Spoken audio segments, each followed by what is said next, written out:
Hey guys, it's Kevin. This is me, another installment of Own It, Never Falking, Seen It, and I know I haven't been as consistent with this series as you guys may have wanted me to. That's actually one of the reasons I'm trying to scale back on the TV reviews, because I do want to be at least semi-consistent with this series, and I figured now would be a good time to, of course, bring it back. And in this installment, we're going to be talking about a film that I really did not have many expectations going into, but for Christmas, I recently got this set called the Marx Brothers Silver Screen Collection. It has 5 of their films, and I'm going to be reviewing one of them for you guys today, and that, of course, is the 1930, I want to say 1930, musical comedy film Animal Crackers.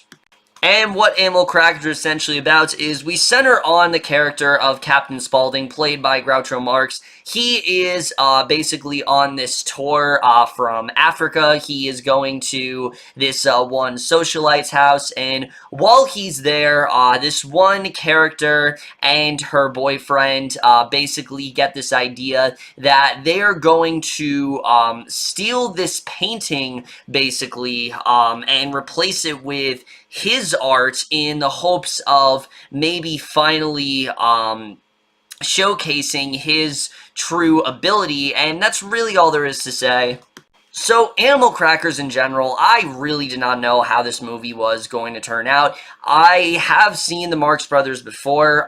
The only other film I've seen from them prior to this is A Night at the Opera. That is an incredibly well-done comedy film with so many great gags thrown in there, so I did have an idea of what I was getting into based on that film. It's very gag after gag. It doesn't really focus on the plot a lot, so that's not really something that I was worried about going into this movie. But like I said, this is not really one of their more well-known films. It's one of their earlier ones, and I have to say that, yeah, you can kind of tell, because Animal Crackers, while it definitely does have its moments, just as a film, it just did not come together for me. I think there is definitely a lot to like about Animal Crackers overall, but it's just a very forgettable film. We're just getting into right now, starting off with the cast.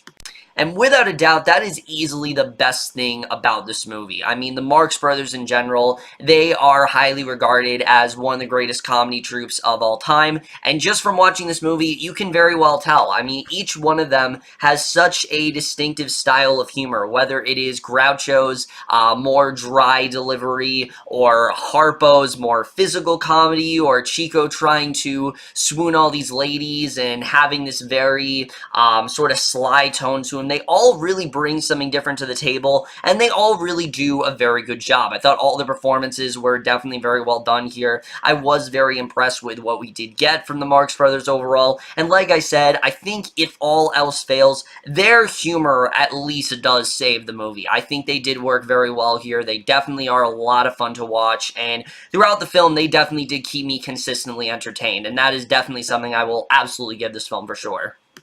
The rest of the cast here I thought was good. I didn't think anyone was on the level of the Marx Brothers, who really, I mean, they really do give it their all here. There's really only 2 other actors to talk about. Lillian Roth I really did like as Mrs. Rittenhouse's daughter. She's basically the one who concocts the whole plan to steal the painting, and I thought she was definitely really good here. She's very likable in the role. And Margaret Dumont, she was known for working with the Marx Brothers. She also does a really good job here. All the performances are pretty solid for the most part. I think everyone did a really good job here overall.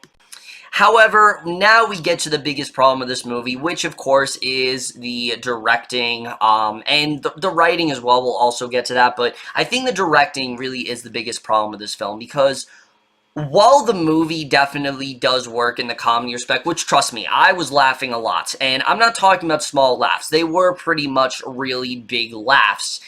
It's more because of how talented these guys are, and less of how great the comedy actually is, because there is definitely a lot of smart humor in here. I mean, there's definitely some classic scenes. Something as simple as everyone singing the song Hooray for Captain Spaulding, and every time Spaulding tries to interject something, they just start singing again, or Spaulding just talking about this very outlandish trip to Africa that virtually makes no sense whatsoever. Something as simple as that really did make me laugh. But again, that is based on Groucho Marx's delivery. He does a really good job with it overall. I love his just very witty, dry style of humor. There's so many puns in there, so much so to the point where it is a movie where you kind of have to rewatch it to fully get all the jokes because they just keep coming one after the other, and that's something I thought was definitely very well done here.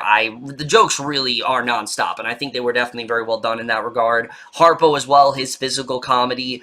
But the comedy overall, it just does not land, I think, in the way the movie wants it to. There is some comedy, like I said, that really did make me laugh a lot, but there's a lot of stuff that I did not find that funny, and maybe it's because some of it is kind of dated. Like, for example, there's this one scene where Groucho references this one specific speech, and you know, I've heard many people say, oh, it's absolutely hilarious. The problem is I have no connection to what he's referencing and what he is parodying, so I really didn't get much of anything out of that scene, again, solely because of the fact that I was not familiar with what he was, you know, kind of poking fun at. So, again, I wouldn't really say it's the movie's fault for that. It's just a little bit dated in that way, and the jokes I don't think work as well. Some of them, at least, don't work as well as they did in the 1930s. Some of them work very well, but I just didn't think they all worked very well.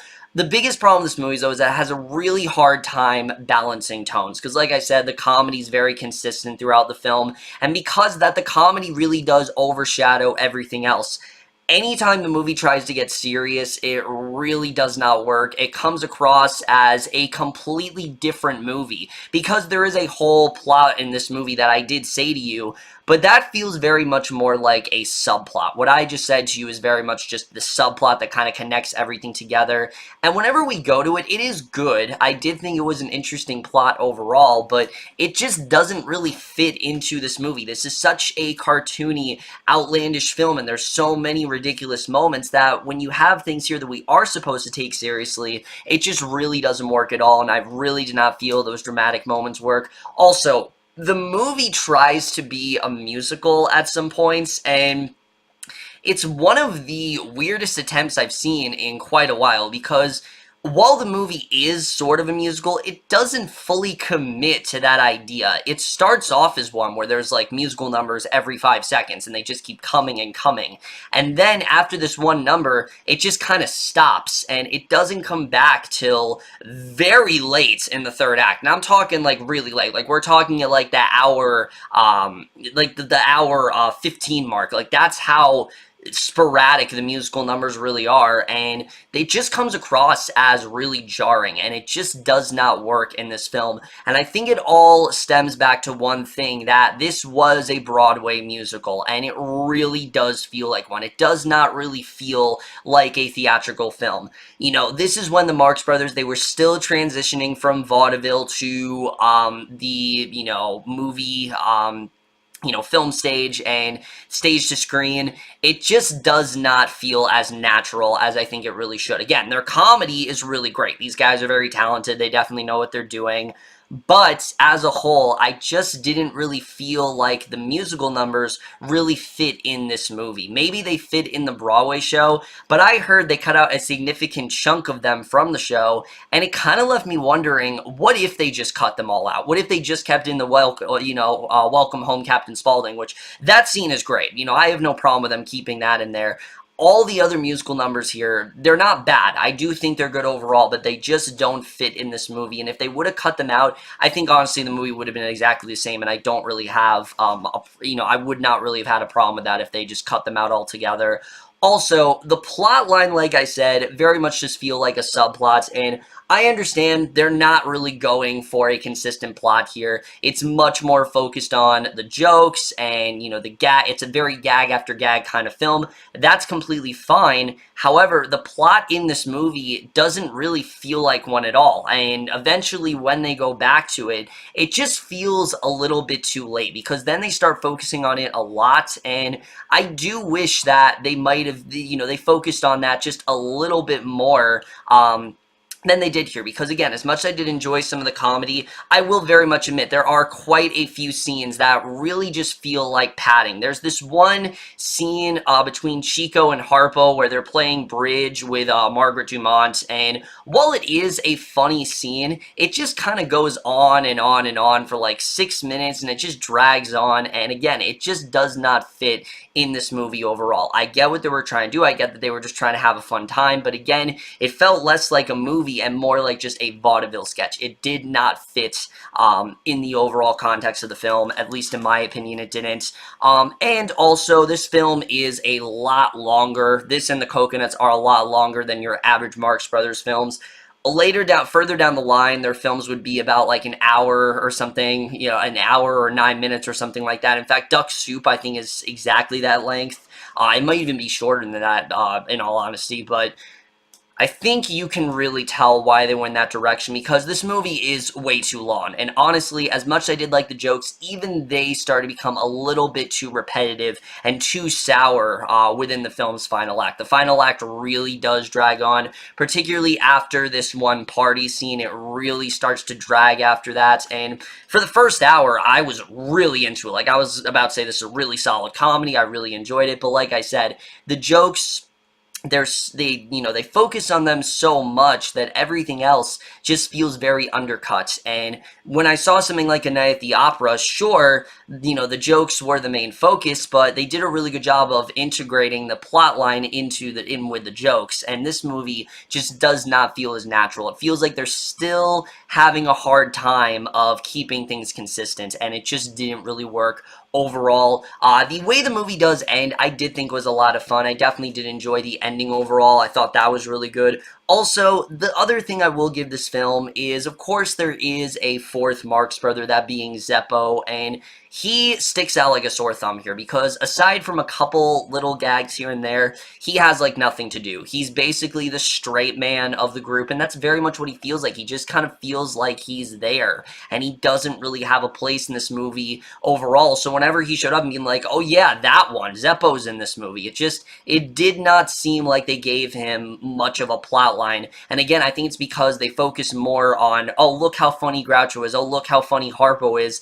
Zeppo just does not have as much to bring to the table because of that, and it really does suffer a bit. I really did kind of feel bad for him, like, wow, way to leave Zeppo out of the film entirely. I mean, they could have cut him out. I understand, obviously, he's the fourth Marx brother. They want to give him something to do, but they just didn't really give him anything. He was just kind of put in here, and he didn't really have anything to do, and it just didn't really work overall. So like I said, guys, Animal Crackers, it's an enjoyable film. There definitely are some moments that I really did enjoy overall, but it's definitely too overlong. It does not work as a film. It's got a plot line that really does not feel like one. It has some really out-of-place musical numbers, and just overall, you can tell that it is one of their first films. Again, they're still trying to figure out the kinks of everything, what works, what doesn't, and it is very easy to tell this is one of their first films for sure. Again, I did enjoy a lot of it, but I wanted to enjoy it a lot more than I did end up, liking. The brothers' chemistry and the fun that they all have as a group do elevate the film overall, but just in general, it's really nothing I'm going to remember, unfortunately, and I am going to give Animal Crackers overall a C+. So over, guys, my review of Animal Crackers. The most guys saw this film overall, left your thoughts on it. Now, normally I would cut to what my next film I'm going to be reviewing is, but I actually already do know. If you guys know, on Netflix, there is a film called Mute that is coming out, and that film is the spiritual sequel to the 2009 film Moon, and I still have yet to actually see that movie. I did blind buy Moon on Amazon, completely coincidentally. I had no idea that it was going to connect to Mute at the time. I just, wanted to blind buy because I've never seen it. But now that, Mute is coming out, now it actually does give me a chance to watch Moon. And I will not be alone for that. 22 Tiger Dude will be actually collabing with me on that because he has yet to watch that film either. So definitely look forward to that next week. But either way, guys, in my review, hope you guys enjoy. I'll see you guys in my next video, and I will see you guys for that. Okay, bye.